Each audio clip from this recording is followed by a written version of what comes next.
Welcome to দিশার exam guide.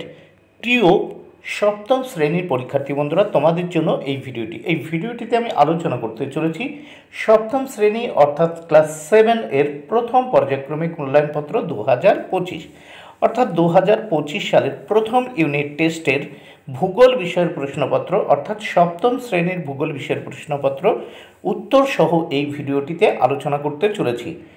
প্রশ্নপত্রটি সম্পূর্ণ CCE পদ্ধতি অনুসরণ করে তৈরি হয়েছে। পূর্ণমান 30, সপ্তম শ্রেণীর ভূগোল বিষয়ের প্রশ্ন, সময় 1 ঘন্টা।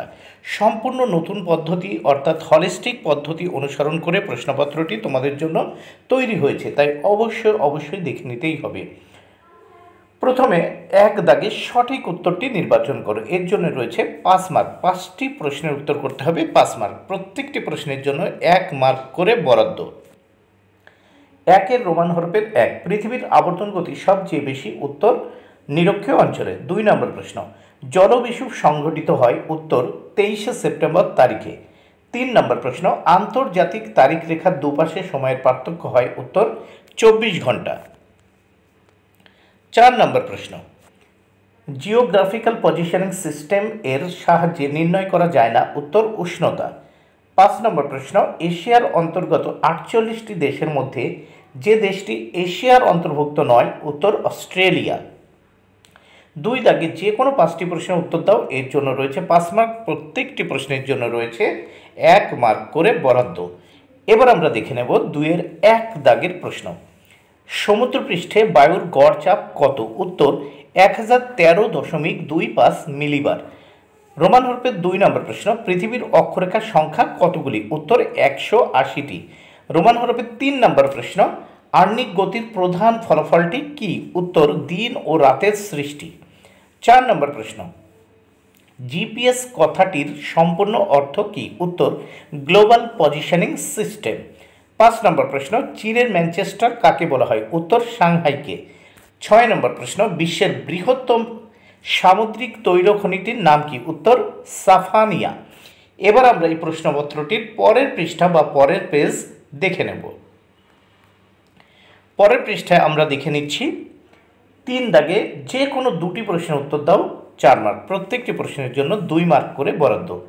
3 1, দ্রাঘিমা রেখার 2টি বৈশিষ্ট্য আলোচনা করে। এই প্রশ্নগুলো তোমরা ভালো করে বই দেখে পড়ে নাও। 3 2, এশিয়ার 2টো উত্তরবাহিনী নদীর নাম লেখো এবং তাদের মোহনা লেখো। 3 দাগের প্রশ্ন, চান্দ্রমাস বলতে কি বোঝো। 4 নম্বর প্রশ্ন, অধিবর্ষ বলতে কি বোঝো বা অধিবর্ষ কি। 4 দাগে কি বলেছে দেখে নেওয়া যায়। যে কোনো 2টি প্রশ্নের উত্তর দাও। এর জন্য রয়েছে 6 মার্ক। প্রত্যেকটি প্রশ্নের জন্য 3 মার্ক করে বরাদ্দ। 1, অপসূর ও অনুসূর অবস্থা বলতে কি বোঝো। 2 নম্বর প্রশ্ন, নিম্নচাপ ও উচ্চচাপ এর মধ্যে পার্থক্য লেখো। 3 নম্বর প্রশ্ন, এশিয়ার নিরক্ষীয় জলবায়ু কিভাবে এই অঞ্চলের উদ্ভিদকে প্রভাবিত করেছে। 4 নম্বর প্রশ্ন, অক্ষাংশ ও দ্রাঘিমাংশের পার্থক্য লেখো। এবার 5 দাগের প্রশ্ন দেখে নেওয়া যাক। 5 দাগে কি বলেছে, যে কোনো 2টি প্রশ্নের উত্তর দাও। এর জন্য রয়েছে 10 মার্ক। প্রত্যেকটি প্রশ্নের জন্য 5 মার্ক করে বরাদ্দ। 5 1, টোকিও ইয়াকোহামা শিল্পাঞ্চলের 2টি শিল্পের নাম লেখো। ইয়াংসি নদী অববাহিকার অর্থনৈতিক উন্নতির কারণ আলোচনা করো। 2, বায়ুর উষ্ণতার সঙ্গে বায়ুচাপের সম্পর্ক আলোচনা করো। 3, এশিয়ার ভূপ্রাকৃতিক বৈচিত্র্য প্রসঙ্গে 2টি ভূপ্রাকৃতিক বিভাগ সম্পর্কে উদাহরণসহ আলোচনা করো। বন্ধুরা, এই প্রশ্নগুলো তোমরা কিন্তু ভালো করে বই দেখে পড়ে নাও। ভিডিওটি ভালো লাগলে অবশ্যই লাইক, কমেন্ট, শেয়ার করো। Thank you very much. Keep watching my channel and my video.